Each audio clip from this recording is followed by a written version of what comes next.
I'm a retired investigator, the kind who's seen too many cases to count, but some stick to you like damp rot in an old house. Donnie Messier is one of those. It was October 15th, 2006, just past midnight, when the world lost him. The air in Vermont that night was sharp, the kind that cuts through your jacket and settles in your bones. The pines loomed tall around Waterbury, their branches clawing at a moonless sky, whispering secrets no one's lived to tell. That's when Donnie vanished, swallowed by a darkness that's haunted me ever since. Donnie wasn't the sort you'd figure for a grim ending. At 34, he was a mountain of a man, 6 foot something, broad shoulders, a mustache and goatee, framing a face that always seemed ready to crack a smile. Scars crisscrossed his wrists from carpal tunnel surgery, a badge of his blue-collar life. Folks called him Mule or Huggy Bear, a gentle giant who'd give you his last dollar without a second thought. He punched the clock nights at Green Mountain coffee roasters, slung gas days at Billings Mobile, and lived for the roar of NASCAR engines. After a messy divorce, he'd bunked up with his sister Amy Currier in Waterbury, trying to stitch his life back together. His therapist said he was turning a corner. Friends swore he was in good spirits that day. So how does a man like that just disappear? Let's rewind to his last known hours. Saturday, October 14th, 2006. Picture him at 3:00 p.m., clocking out of Billings Mobile, the neon sign buzzing faintly over the pumps. He's in his black and blue plaid button-up, jeans faded at the knees, work boots caked with Vermont mud. His hands smell of gasoline and steel as he climbs into his pride and joy. A 1997 Ford F-150, cherry red, tricked out with a moon visor, dual exhaust, and NASCAR stickers, numbers 270708, plastered across the rear window. The engine growls as he heads to his granddad Bud's garage on Perry Hill, a weathered shack nestled in the woods. There, under a naked bulb swinging from the rafters, he spends the afternoon wrenching on his brakes. Tools clank, oil drips, and the forest outside watches in silence. Come evening, he's done. The sun's bled out over the horizon, leaving a bruised purple sky.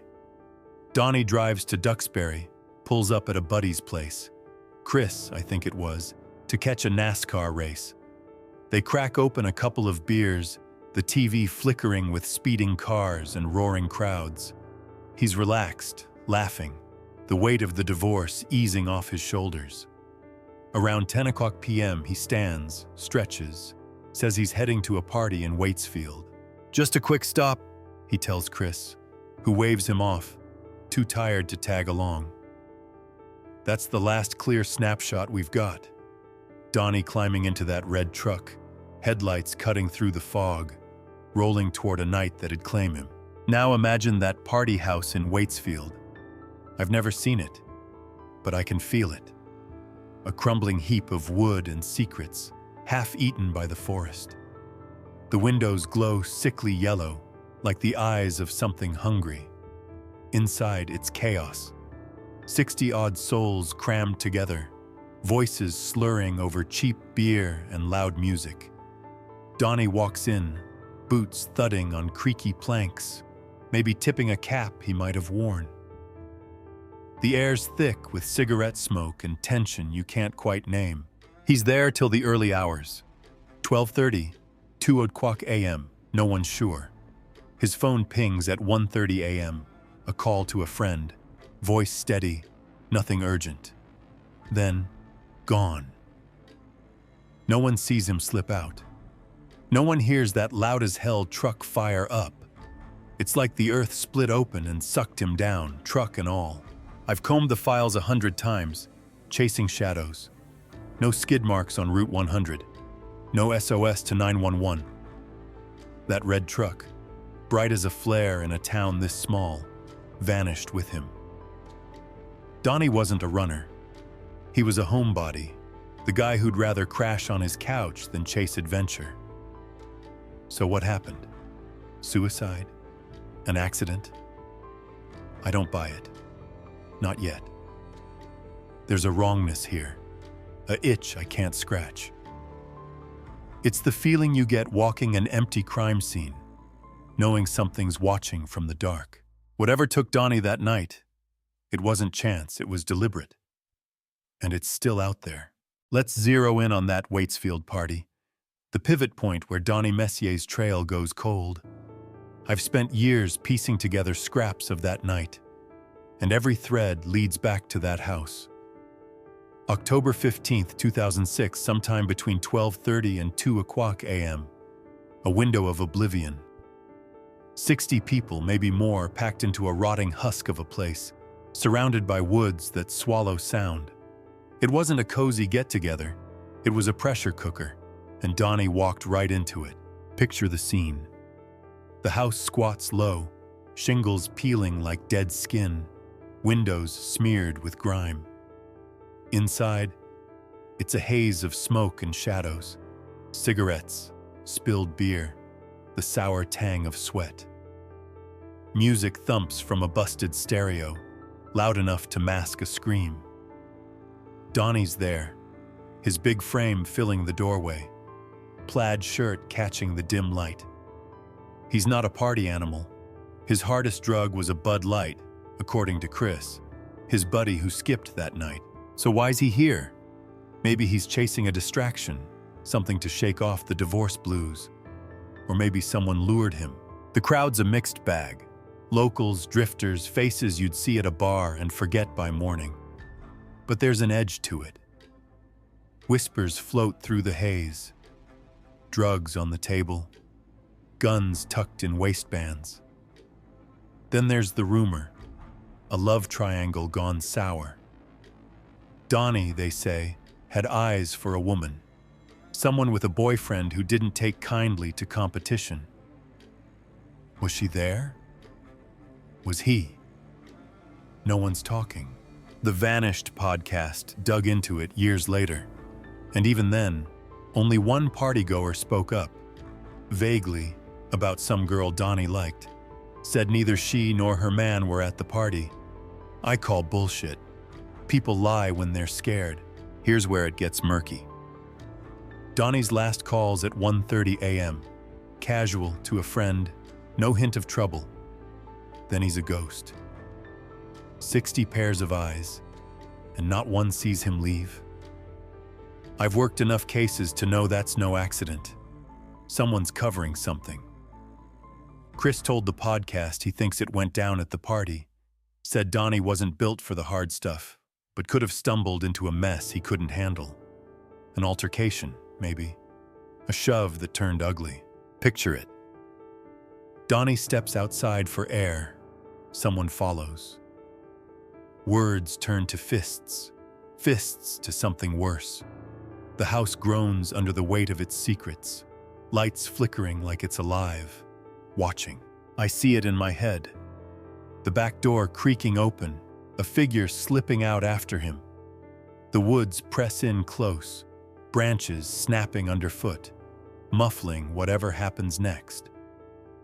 No one hears a thing over the music. No one cares enough to look.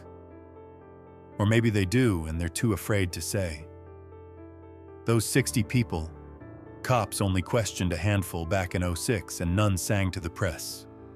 That's not a party. That's a conspiracy of silence. Drugs, guns, jealousy. It's a cocktail for murder. And Donnie's the odd man out, too naive to see the trap closing. What chills me isn't just the what-ifs. It's the emptiness after. No truck rumbling away, no tire tracks in the mud. It's like he never made it past the threshold. I've stood in rooms where blood's been scrubbed clean, felt that same hollow echo. Something happened in that house or just beyond it. Something deliberate, ugly, and final. The forest knows, the walls know, and someone there that night knows. They're still out there, breathing free, while Donnie's a memory lost to the dark. Fast forward 16 years, October 4th, 2022. Donnie's been gone so long he's almost a legend, a ghost story kids tell around campfires. Then adventures with purpose. Those sonar-wielding volunteers ping something in the Winooski River, Duxbury. 10 feet down, near the bank below the community gardens, a shape emerges on their screens. My gut twists when I hear it. I've waited for this break, dreaded it too. They dive, and there it is.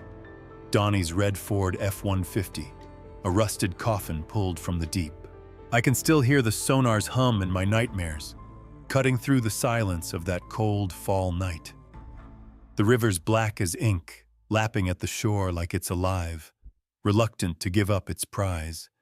The truck's a wreck, face up when they find it, flipped over in the haul-out, evidence spilling into the muck. A watch, snapped shut like it stopped when he did. A jacket, shredded by time. Glasses, lenses cracked. And a rifle, rusted, but real, lying in the silt like a silent witness. Then the bones. Fragments scattered downstream, too small to say if they're his or some deer's. It's a scene out of a horror film, and I'm stuck replaying it.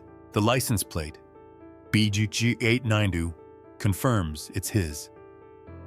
That loud, proud truck, with its NASCAR stickers and moon visor, sat underwater for 16 years, hidden while hunters and hikers passed overhead. How'd it get there? Police shrugged. Maybe he drove in, they said. But I've seen the site photos. No skid marks on the bank. No path through the brush. That truck didn't roll in by accident. It was placed. And Donnie? No trace of him inside. No skull, no ribs. Nothing to say he was there when it sank. The river's currents are slow. Bones wouldn't drift far. So where is he? Let's play it out. If he's not in the truck, someone else drove it in. Picture the night. October 15th, 2006. Donnie's dead, maybe bleeding out in those woods by the party house. The killer, or killers, panic. That red beast is too loud, too bright to ditch on a road. They haul it to the river a mile or two away under cover of dark. The engine's off, headlights dead, just the slosh of water as they push it over the edge. It sinks slow, bubbles rising like a last breath. They watch it vanish, then melt back into the trees, hearts pounding, hands stained. But the rifle, God, that rifle. Donnie wasn't a gun guy. No one ever said he carried. So whose was it? A hunter's, lost years ago? Or the murder weapon, tossed in to rot with the evidence? I see it in my mind. A shot ringing out, muffled by the forest. Donnie slumping as the party rages on. The bones nag at me too, human or not. They're a puzzle piece I can't place. Maybe they're his, washed free over time. Or maybe they're someone else's, a second victim tied to this nightmare. The river's a grave, and it's not talking. The extraction botched any clean answers. Truck flipped, silt clouded, evidence lost. Vermont State Police took over, but they're as stumped as I am. Was Donnie in there, drowned and dissolved? Or was he dumped elsewhere, the truck a decoy? Either way, this isn't a suicide or a swerve gone wrong. It's a cover-up, sloppy but effective, and it's kept the truth submerged for 16 years. That truck's a tombstone now, marking a crime the river won't confess. Every case has its theories, and Donnie's got two the cops latched onto early. Theory 1, he killed himself, drove into the river over that divorce. Theory 2, he swerved to miss a moose, plunged in by accident. They're neat, tidy, the kind of answers you file and forget. But I've spent too long in this game to swallow either. The evidence, or lack of it, screams something uglier, something human. Let's tear these apart and see what's left. Suicide first. Donnie was down after the split. Sure, his sister Amy said he'd had rough days. But by October 14th, he's joking, working, watching races. His therapist backs it up. He's moving on. A guy planning to end it doesn't fix his brakes that afternoon. He doesn't call a friend at 1:30 a.m. sounding fine. And the truck? If he drove it in to drown, where's his body? 16 years underwater doesn't erase a skeleton, not in that slow current. No note, no history of despair deep enough for this. The river's not a suicide pact. It's a hiding spot. Accident next. Vermont's got moose, big dumb things that wreck cars yearly. Cops figured he veered off Route 100, hit the Winooski by mistake. Except there's no crash site, no tire ruts, no snapped trees, no paint scraped on rocks. That truck wasn't smashed. It was intact when they pulled it up, just rusted.